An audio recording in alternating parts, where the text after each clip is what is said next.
Now, before we introduce Dr. Chavez, I want to talk a little bit about the work that the Austin Chamber of Commerce does in conjunction with our organization and with Round Rock ISD for what's known as the Education Progress Report. If we can go to the next slide, there are a number of very important developments underway in terms of K-12 education in our community. Of course, as the Chamber is always emphasizing, today's students are tomorrow's workforce, and tomorrow is never that far away. And so in terms of the business community, our goal is to work with our policymakers and work with our education leaders to build on the long-standing success and strength of Round Rock ISD. For many, many years, when people move to Round Rock, one of the biggest reasons they do it is because we have such outstanding schools. But in addition to that, there's a number of other things that warrant our attention.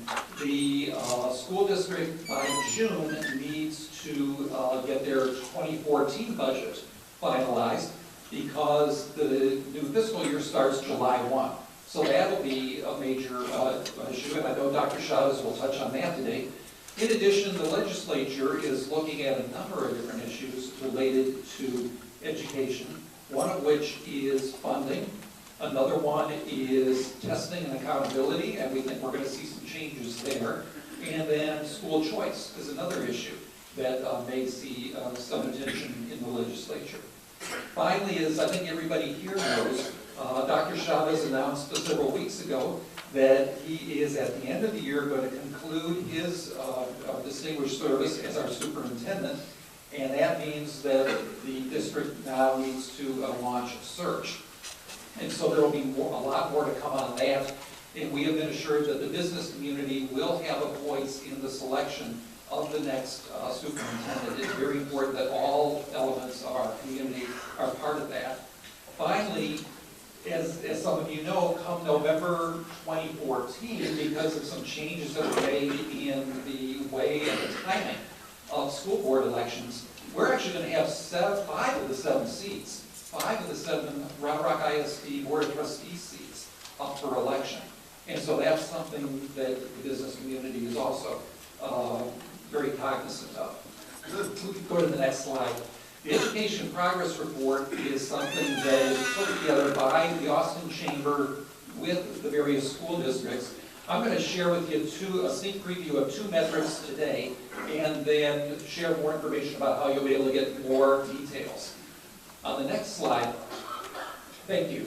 This shows that there are 11 different school districts, 8 chambers of commerce, 2 economic development authorities that work together on this. And we have a number of representatives from our chamber who are involved in this. Jim Shelgren, John Sloan, Mike Doss, Rick Basie, myself, and Ben White.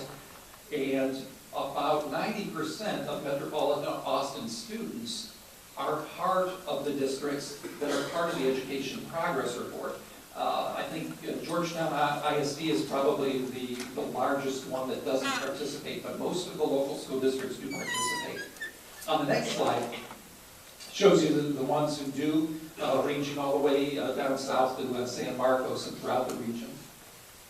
And next slide, the participating chambers of commerce and economic development authorities that are part of this. And so the progress report was launched a number of years ago, and the purpose of it is to have collaborative discussion yielding metrics that can be viewed from year to year to monitor the progress in terms of educating our students on key factors such as graduation rates, being prepared for higher education, or being career ready, and a number of other metrics that through the years have been monitored. On the next slide, this is one of the 2 metrics that we'll take a quick look at today. And what this one shows us is the Round Rock ISD graduation rates. The 4-year graduation rate, which is shown in blue on that chart, has remained steady at 90%. And the graduation rates for African American, Hispanic, and economically disadvantaged students are shown in red, orange, and yellow. What we can tell you on this particular metric is that the Hispanic and the economically disadvantaged student population has shown significant improvement dating back to 2007. For example, the class of 2007, 64% of Hispanic students graduated. That, by 2011, was up to 82%. So from 64% to 82%, significant improvement.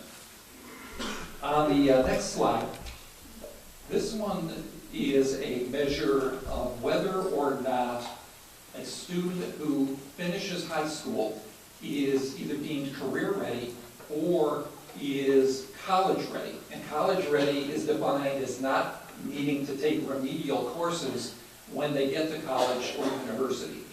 And in this one, the findings are that 70% of Round Rock ISD students for the class of 2011, or 7 out of 10, were college ready and career ready in both categories, both math and English language arts. And that is an improvement of 13% compared to 2007.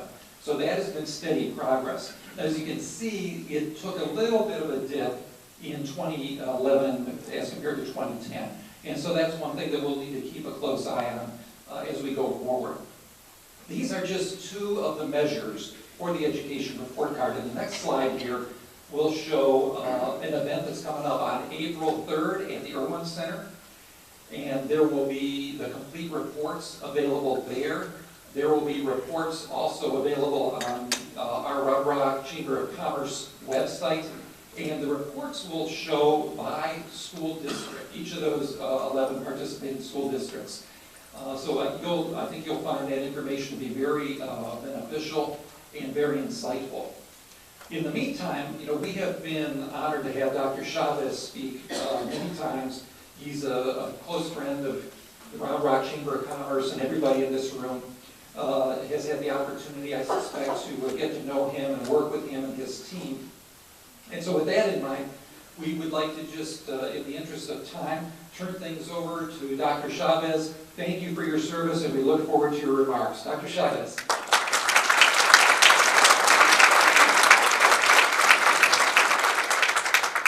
Thank you very much, Doug. Let me first of all thank the Chamber for this opportunity to be with you today. I feel at home. I look out and see a lot of friends, a lot of organizations that I and or our district work with. Certainly want to thank the foundation for the tremendous work they've done. I think they've been on this mission of continuing to support the district, I want to say for over 25 years. And Keith is here, and he probably has that exact year when he got this started. They have, over a great number of years, been very supportive, and so the past PI board members and current PI foundation members, thank you so very much. Mayor and city officials, I know I saw Steve earlier, and of course we got the chief here as well. We've always had a tremendous partnership, district and city. And so I want to acknowledge them. And of course, the list goes on and on of the great partnerships that we do have. YMCA is here, and they've been a great partner of ours over a great number of years. We have other nonprofits here, and so I feel at home. Thank you so much for being here. I do want to provide kind of a brief overview of our district. I want to make this informal though, and so if you have some questions as I go on, please raise your hand and we'll stop. We'll address that question to the best of our ability, because I want to give you as much information as I can in the brief time that we do have. So with that, let me go ahead and get going. These are the topics that we're going to talk about. Certainly our results. I want to talk a little about demographics and growth, the bond election, state and local budget situation. Yes, the legislature is in session, and we'll talk a bit about that as well. My retirement, and then the superintendent selection process, and then we'll finish with, as I usually do, things that we're very proud of, because you as a community, we as a school district have a lot to be proud of. Not only our district, but our city, and really the general area, and so we really appreciate that. We have gone to a new accountability system, a new test. It's called the STAR test, and you also hear the term end of course, or EOC. So those are the high school tests. We gave them the first time last year, and our students did very well. I I think I actually had expected lower scores because of the new test, the new standards. Now, you have to understand, though, that these results are at that preliminary standard. Standards go up about every 2 or 3 years. They go up twice to that final standard. And so, we'll continue to see these numbers go up, but then, we have that new standard, and they go down a little bit, and then we make more progress, and then they offer that final standard. So keep that in mind as things go on. The 9th grade results, end of course, you see that probably the most challenging area for us this past testing was the writing. That was kind of a surprise, not only to us in Round Rock, but across the state. So yes, that's an area of focus that we have with regards to working with our students. We're still testing with the old tax test. Remember that last year's freshmen are on the new accountability system. The current juniors and seniors, they're still taking the tax test. So that's the reason you see those results. But generally speaking, our students perform very well. A tribute to the great teachers that we do have. I was talking to Steve here, and his daughter happens to be over at Wells Branch. We have great and wonderful teachers. And so the results, of course, are the fruits of their labor. Demographics, this year we are at 45,700 students. I'm not going to go over every single one of these, but notice that our bilingual ESL numbers are at 9%. I mentioned that because they have for a number of years been at 8%. It grew a little bit. Now remember, these are students who come to us and they speak another language other than English. And so that population has grown a little bit. Keep in mind that when you think of Austin ISD, their ESL bilingual population is 26-27%. And so as we grow, we'll keep an eye on this one here and make sure again that we do good programming and good teaching so that students again learn the language and then do well. Economic disadvantage has been at about 29%. Those are families and students who live at or below the poverty level. Keep that in mind. The other demographics are pretty straightforward. Probably the bottom line here, 77 different languages spoken in our district. Going back again to really, we get students from all over the world. From the African continent, from Europe, from the Asian continent, all over. And of course, being close to the high-tech areas here in Austin and right here in Round Rock, one would expect that. We are a very diverse population. Next, we have just some building information. We're up to 51 schools altogether. You know that with the 06 bond and the 08 bond election passing, there were a number of new schools. So we built 8 in total, plus a few other facilities. You see the total square footage. We are 110 square miles. For those of you who again kind of want to know where our boundaries, that they begin over on Red Bud Trail on the east side. If you think of Forest Creek, that is the area. You know 620 kind of goes down diagonally into northwest Austin. We go as far as Canyon Creek. If you've ever been to Lakeline Mall is in our district, and we really go beyond probably about another 1.5 miles. So 110 square miles. Now, geographically, we're not the largest district. You think of Leander. Leander has over 300 square miles. At some point down the road, they're going to surpass it. Now, that may be another 15 years, maybe another 20 years. But just keep that in mind as well. Student projections, so we keep growing. I was looking at these, not only looking at the past, because if you look at the first 2 or 3 years of this line graph, you see that we grew by 1,200, 1,300, 1,700 students. And then there was a year where we only grew by about 300.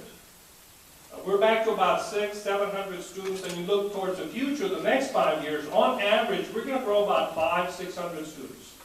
So this may change. Obviously, the economy gets better, more building, more construction, more families move into our area, the numbers may change.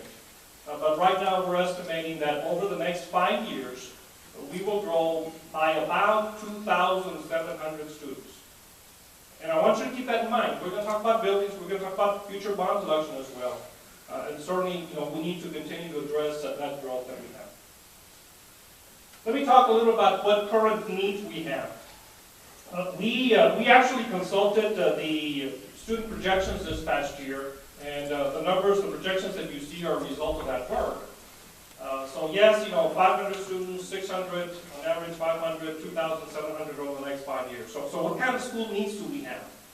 We don't need a great number of schools right now, but up here you're seeing that we need at least one more middle school pretty soon. And this one's going to be specifically to relieve the Wells Branch area, the Walsh Middle School area, as well as the Cedar Valley area. Okay.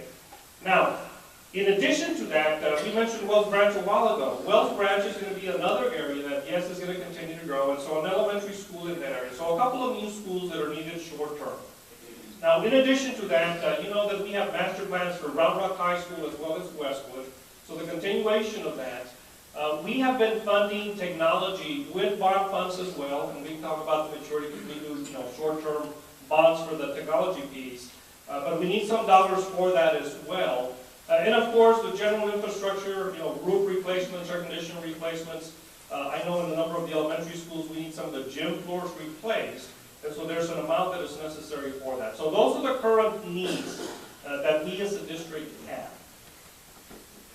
Going on to the next slide, and here I want to talk about bond election. And one of the questions you may have is, well, Dr. Chavez, I thought we were going to have one in 2013. What happened to that?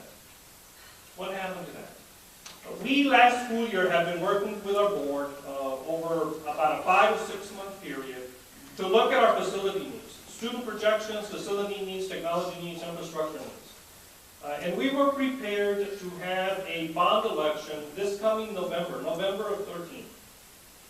Now, I'm going to kind of say it the way it is.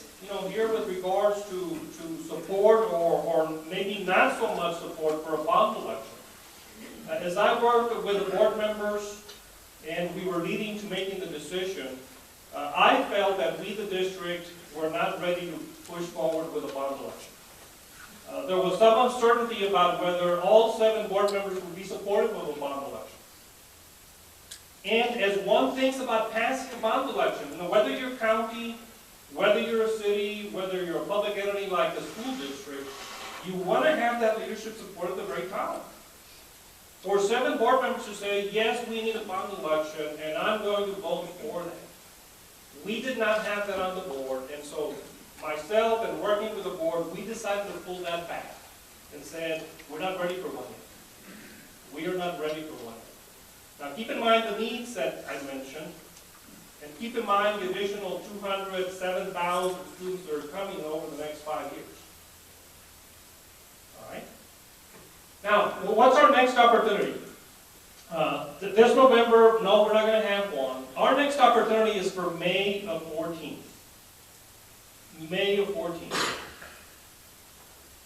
You know that I'm here for the next 10 months as your superintendent, and after that, we'll have a new superintendent. It is my belief that this community needs to have a bond election May of 14. We have some short-term needs. The number you saw up there, maybe 175, maybe 195 million. It's got to be below 200 million in my estimation. So that you have a small bond election now, and then maybe 3 years down the road, another small election, instead of a very large one 3 or 4 years down the road.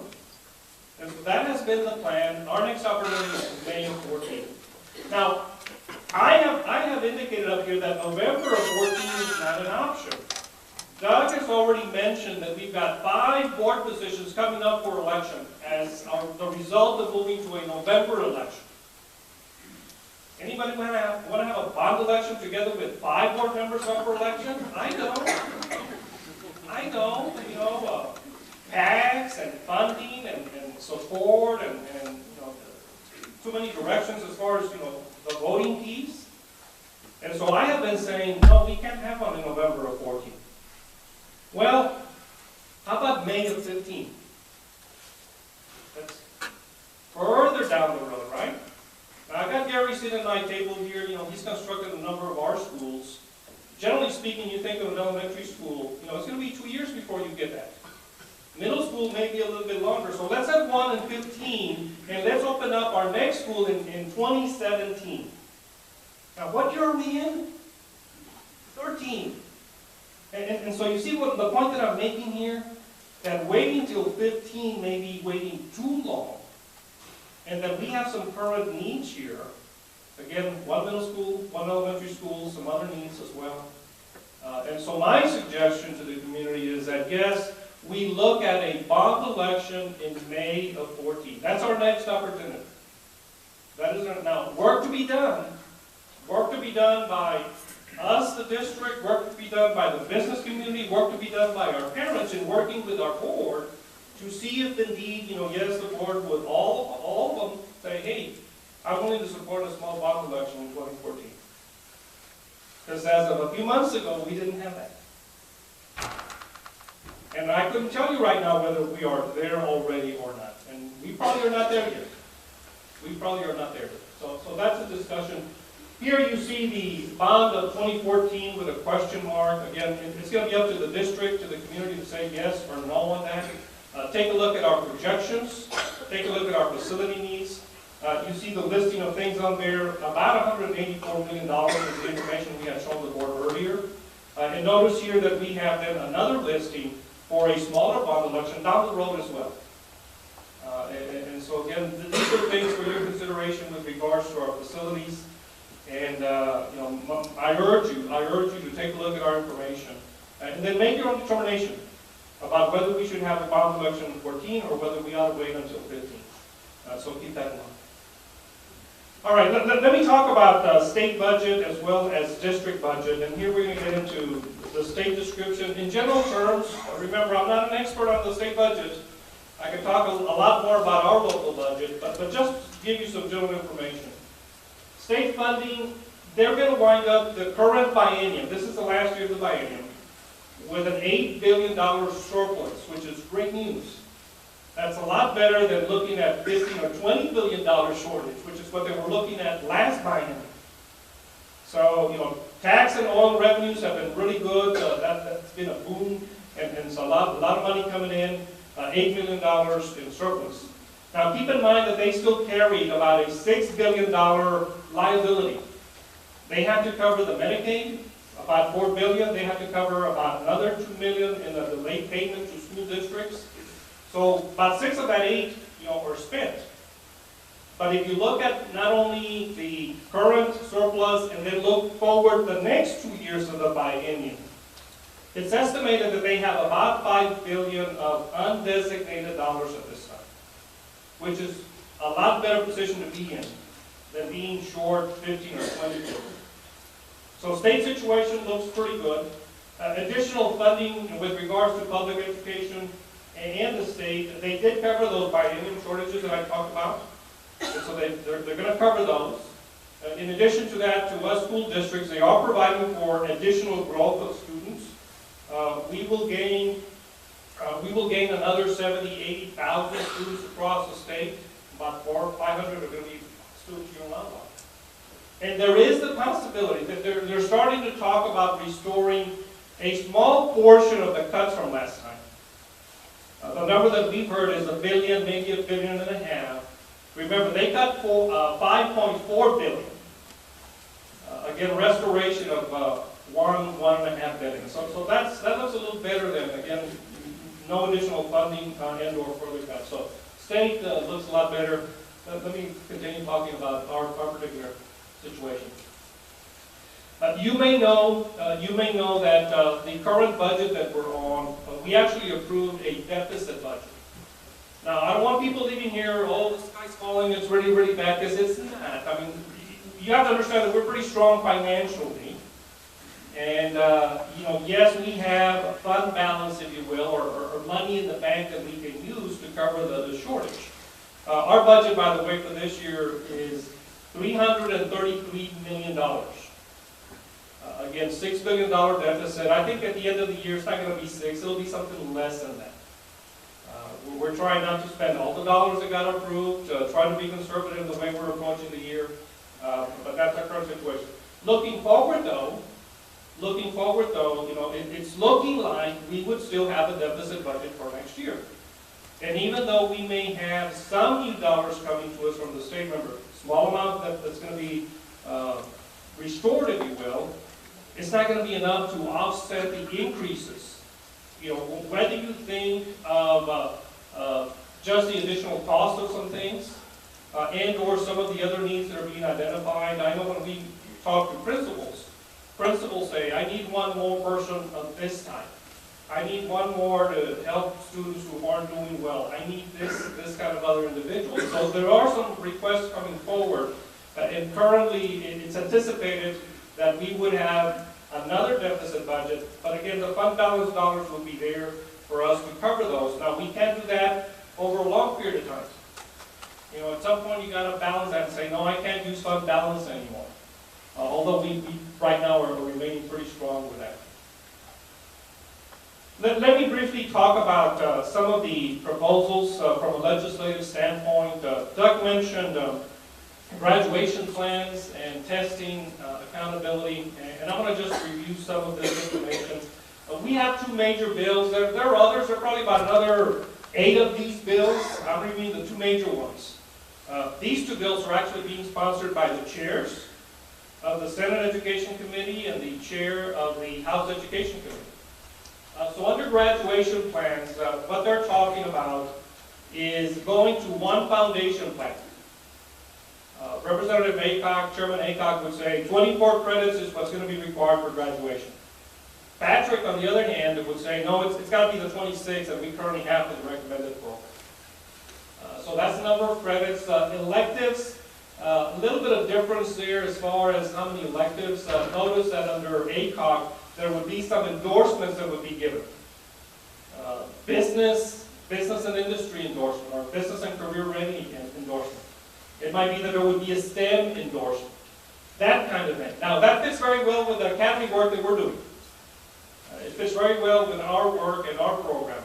Now, the reason this is being discussed is that we have a number of businesses and industry across the state that are saying we need to better prepare students for the world of work. What do you think of oil and gas? Over in some of the new areas where new discoveries or they're extracting, new methods of extracting, they need a lot of workers. Process management, they need a lot of workers. Construction, they need a lot of workers. We can't find enough people. And or even the technology areas to say we need people who are certified and ready to work. Samsung, Dell, you name them, they need certified people. And so here it's kind of a shift to say, not everybody needs to go to the 4-year program. We need to also make room, and we public schools need to encourage career and technology and certification, and maybe a 12-month program or maybe an 18-month program where a student gets certified and is work ready when they graduate from high school. And or that you hand them off to a community college or a Texas State Technical College. So that's where the endorsements come in. For our district, I have been saying, we've always been supportive, and we need to continue to do better in the career readiness piece. But yes, we're going to continue to focus again on the 4-year college going rate as well. I think if you look at our population, we actually have about 70% of our students that go on to college. Your regular 2-year or 4-year college. And we are working on pushing that even above that, and yes, with a focus on career readiness. So most of these changes are going to fit Round Rock very well, but that's the reason they have the endorsement areas there. One of the other things that you've heard a lot about is the 15% of the end of course grade going towards the final grade. Both of these gentlemen would say we've got to eliminate that. You may have heard that there is a parent statewide group who basically said, I'm fed up with too much testing. And in addition to that, I'm fed up with all of these requirements that we put on kids. 15 tests, cumulative score, 15%. And so you're getting a lot of pushback on the legislature to say, make some changes and eliminate that 15%. Eliminate the cumulative score. And so both of these proposals, both of these gentlemen, are considering that as well. The other thing, I mentioned 15 tests for graduation, the end of course tests. That number here, you see one of them says 5 tests. The other one, Senator Patrick, actually, there he said if the student takes a course, then the test will be taken. So a little bit of difference here, where we wind up, I really don't know. It may be 5, it may be 7 tests, but I don't think it's going to be the 15 that we currently have. I think that number will be used. And so that's the information, with regards to testing, accountability, graduation plans. I talked a little bit about the finance plan as far as, yes, growth. The other part is whether there will be some of the grants, that are restored.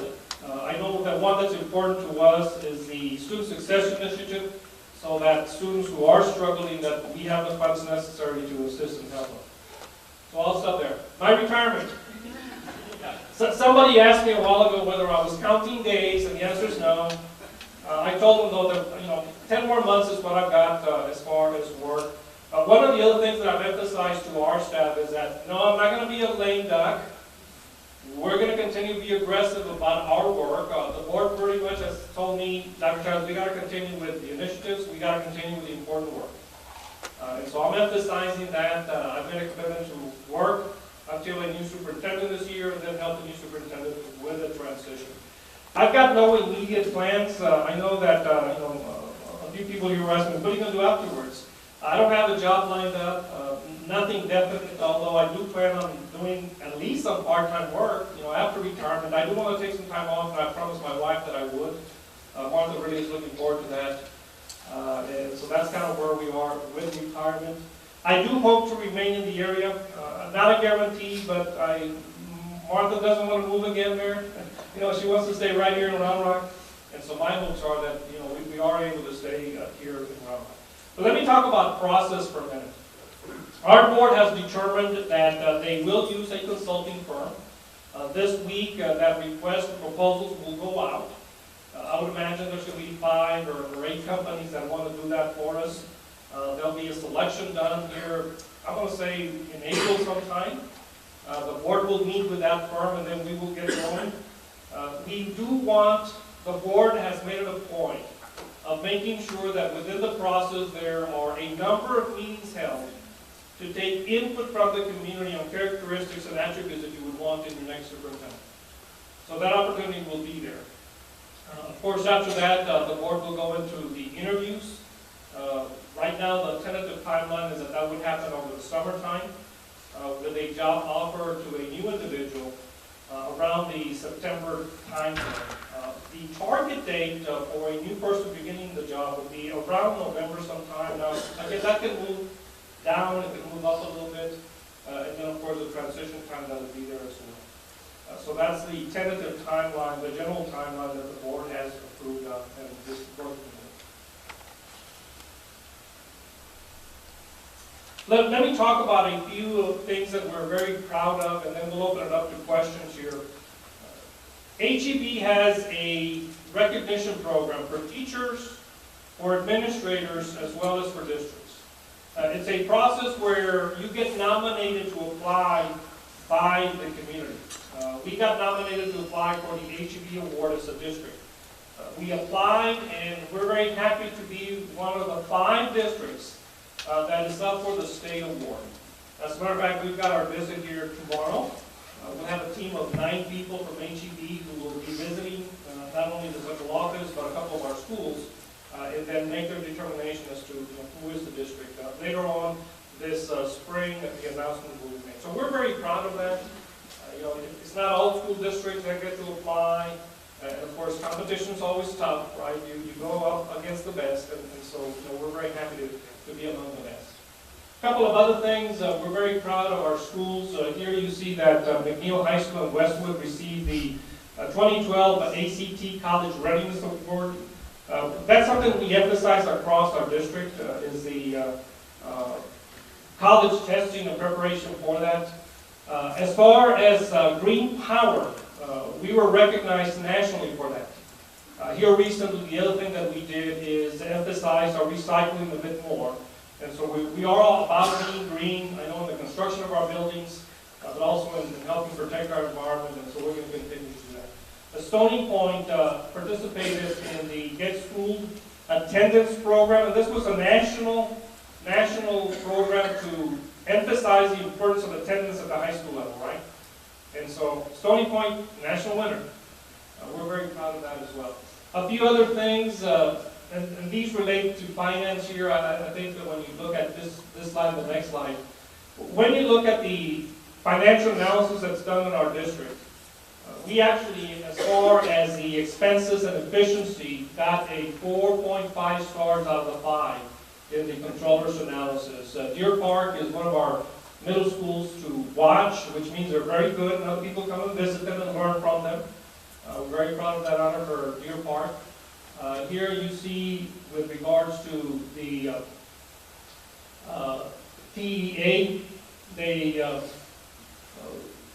initiated an evaluation from a finance standpoint as well. Now, remember, we got the controller report, right? 4.5 stars. The evaluation that's done by the agency, we actually are at a superior rating from the agency as it relates to our finances. Be assured that, one, we're conservative in the preparation of our budget.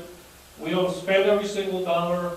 We got good financials, and all that information is on our website, so we're very proud of that as well. One of the things that we are celebrating this year, if you have not yet heard, is our 100th year birthday. And I'm saying we look pretty good for 100 years. We look pretty good. We do have a website, the Centennial Celebration, and when you push on that, then it'll take you to that homepage. Next one, I think, will show that the homepage there. We do have a picture of our Board of Trustees. It's been real interesting. On this website, we actually have all of our minutes. Now, think about this. 100 years of board minutes. And so one can literally track, if you will, the history.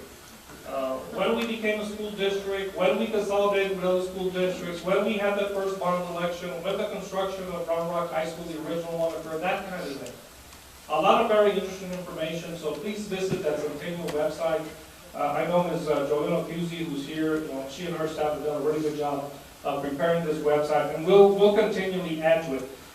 There's also the opportunity to go on here and make a comment about your schooling, if you attended Round Rock School District. Whether it be as a student, or whether you were employed or work, or maybe you've got a great grand-uncle who was here and they were principal, that kind of thing. There's an opportunity to create history, if you will, and then for us to share that with everyone. So keep that in mind. Please go visit the website.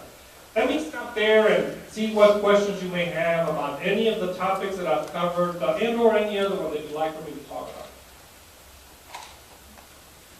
Randy. There was a great number of school districts throughout the state that sued the state this past year and were recently successful challenging the funding formula. Is there a consensus related to the model that's out there for that? Or? No, but let me talk about that. We actually were one of the districts that joined, and we joined the Fort Bend group. And there were six organizations altogether. Some of them were helping the state, some of them again suing the state. The district decision was that on almost all of the things that were being argued, the judge ruled in favor of the school districts that we had an unconstitutional system. Whether you think of efficiency, adequacy, equity, and the others, the judge ruled in favor of the school districts. Now, keep in mind that that's only at the district level. It's going to be appealed. The unknown right now is whether it would be appealed to the circuit court or the Supreme Court, and that has to do more with timing. If you go through the circuit court, then it's going to take about 6 months longer than if you go to the Supreme Court. If you go to the Supreme Court, then we're looking at a decision about 9 or 10 months down the road. So it's anticipated, as a matter of fact, the legislature and leadership would say, we're not addressing the school finance issue this session. We'll see if we can find a few dollars and provide maybe a little bit of restoration, but we're not going to fix it until the Supreme Court decides.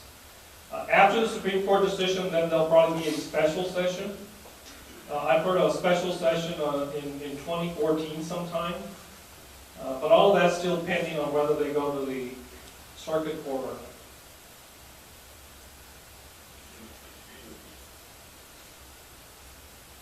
What else?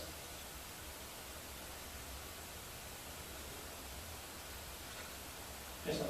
I know the district has experienced great success with the two-way dual language program. Do you see it growing into any other elementary campuses in the future? Not specifically, but as we grow and our population of ELL students grows, English language learners grows, then yes, we may add another school or two, but it's going to depend on the number of students that we have. So possibility, not a definite decision, you know.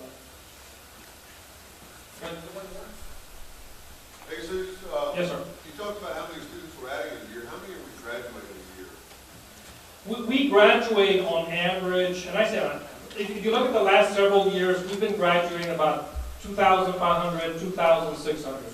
And those classes have been growing a bit. As a matter of fact, our growth, if you look at our student population, is going to continue to grow more so at the middle school and high school level. And so that number is going to be stable, you know, and grow a bit every year. So 2,600 is the number.